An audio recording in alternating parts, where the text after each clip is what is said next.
Hey everyone, welcome to GIS Chops. My name's Jeff. In this video we're going to be going over the interface of ArcGIS Pro. It's quite a bit different from ArcMap, so if you're transitioning from ArcMap to Pro, this will be a good video for you. ArcGIS Pro is implementing a contextual ribbon, which is following in the footsteps of a lot of other programs. If you haven't already, hit that subscribe button and toss me a like. That'd really help me out.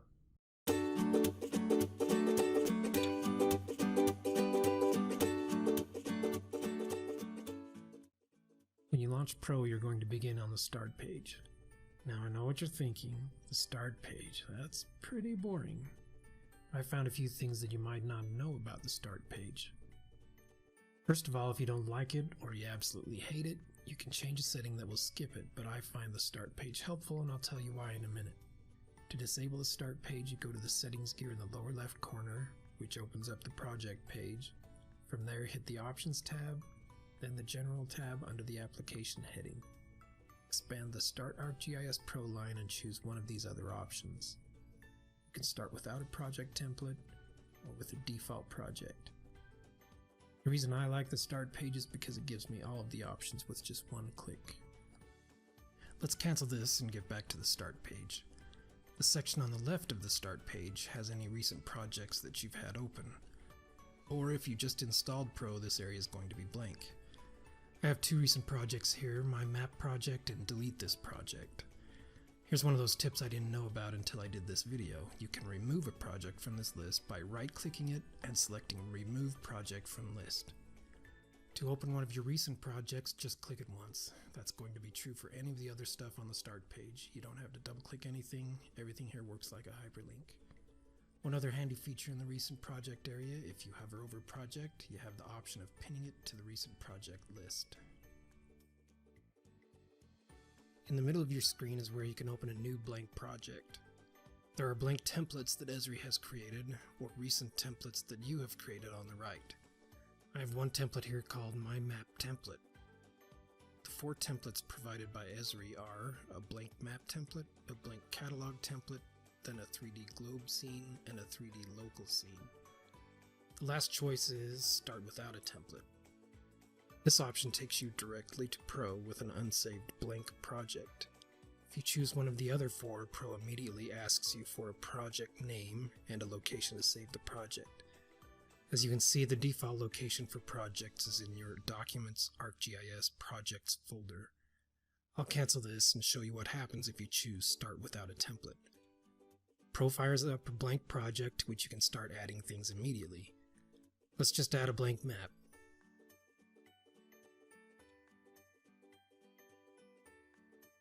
When you go to close the project, Pro will ask you what you want to name it and where you want to save it. Let's go back to the Start page and talk about the rest of the items there. We've already talked about the Settings gear. It takes you to the Project page, which has several tabs or sections. Top four, New, Open, Save, and Save As are pretty self-explanatory. The Portals tab shows you the portals you've accessed with Pro. It also allows you to add portals. You can add an ArcGIS Enterprise portal to which you have access, as well as an ArcGIS Online Organization portal. This is one of the advantages of Pro over ArcMap. Pro is very integrated with online content. The Licensing tab shows your licensing information. You can see my standard license expires on Halloween, and I don't have any extensions licensed. In the Settings section of the Licensing tab, you can authorize Pro to work offline if you have a named user license or a concurrent license. This allows you to start Pro in a disconnected environment and you won't get an invalid license error. This is similar to the Check Out a License feature in ArcMap. The next checkbox lets you deactivate the license expiration messages. I think those start showing up about a month before your license expires. Next, Pro tells you your licensing portal. I'm using a named user license authorized through my ArcGIS Online Organization. If you are using a concurrent license, it will tell you your licensing server. The workstation alias is so your license administrator can see the name of your workstation to help manage licenses for your organization. You can see mine is named GIS Chops. You can call it anything you want when you click the edit button. Mine was Desktop 2120 or something like that until I renamed it. The Configure Your License option button lets you switch between single-use, named user, or concurrent-use license types. It also lets you change your licensing portal. The Manage Your Data Licensing button lets you see what data you have licensed, like Esri StreetMap Premium or third-party licensed data. As you can see, I don't have any licensed data. The next tab after licensing is the Options tab. This has too much content to go through right now, but look for an explanation of the Options tab in a future video. One thing I will show you right now is the option to change the application theme. If you go to the Options tab and select the General section, then expand the application theme, you can pick between light and dark. I prefer the dark theme when working, but for demonstrations the light theme is better. If you do change your selection, it won't take effect until you close and relaunch Pro. Next up is the Python tab. This lets you manage Python packages included with your Python environment. Note that you can't modify the default environment. You'll need to select Manage Environments, which lets you clone the default environment, and then you can add packages to that environment. If this doesn't make much sense, don't worry, I'll cover more of this in a future video about scripting in Python.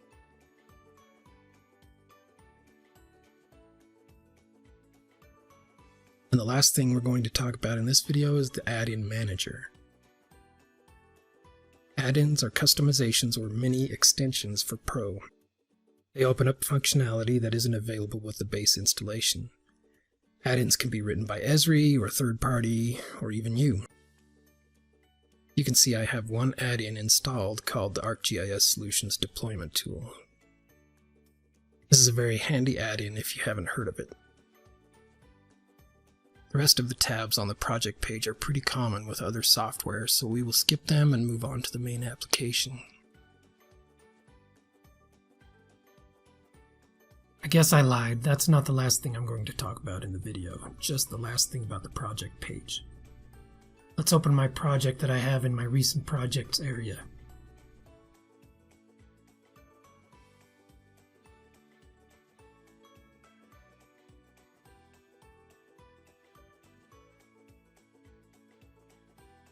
There's some terminology you need to be familiar with when you work in Pro. The view, the ribbon, tabs, groups, panes, and the quick access toolbar. This main area is called the view. This is where most of the action happens. You can have most things in the project take up this area. You do that by opening an item in the catalog pane.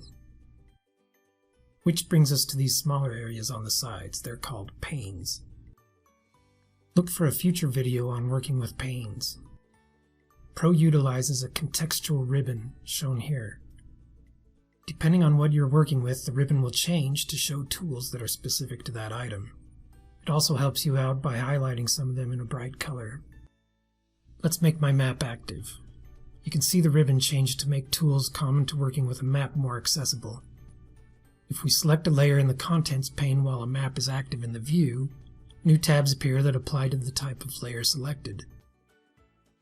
Vector data like this point layer or this line layer brings up the feature layer set of tabs highlighted in orange.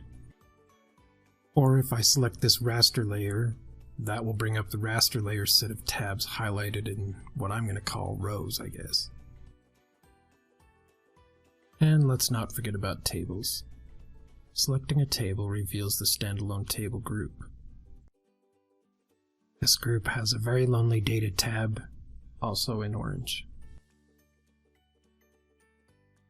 Even the base map layers have a group in rows again.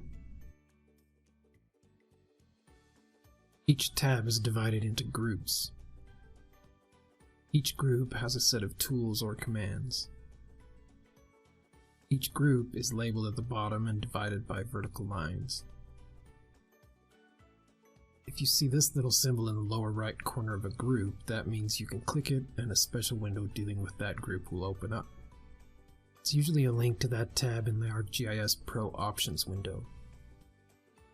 But some are for various properties you can set within the project. I'm not sure what they call those buttons, pop-out buttons, maybe? Leave a comment below with what you think they should be called. If you're wondering what anything on the ribbon does, simply hover over the command or tool, and the screen tip will give you the name of the tool or command.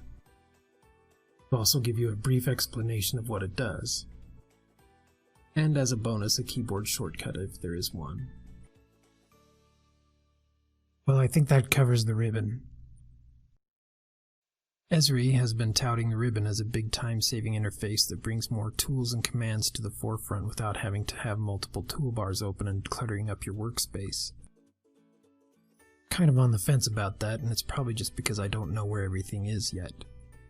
But with ArcMap, I had the toolbars I used every day docked where Pro's ribbon is now, actually taking up less space. And they were all open at once, which means they were all one click away. With the ribbon, you may have more available, but you need to know where to find it. And usually everything is 2 clicks away. For example, I was looking for the Select by Attributes tool on the View tab while I had my table open in the View area. For the life of me, I couldn't find it. Every tool on the ribbon in that tab looks like a table. We have a saying in our house when one of our kids comes back after being sent to look for something and they couldn't find it, we say, "If there were a candy bar on it, you'd have found it." So I had a bit of a candy bar moment looking for the Select by Attributes tool. I'm sure that'll get better over time and with some more use. One last thing we'll talk about is the Quick Access Toolbar. It's located up here in the upper left corner of the application. It has frequently used commands and allows access regardless of which tab you have active. The Quick Access Toolbar is customizable. If you click this drop-down arrow, it reveals other commands that you can toggle on or off.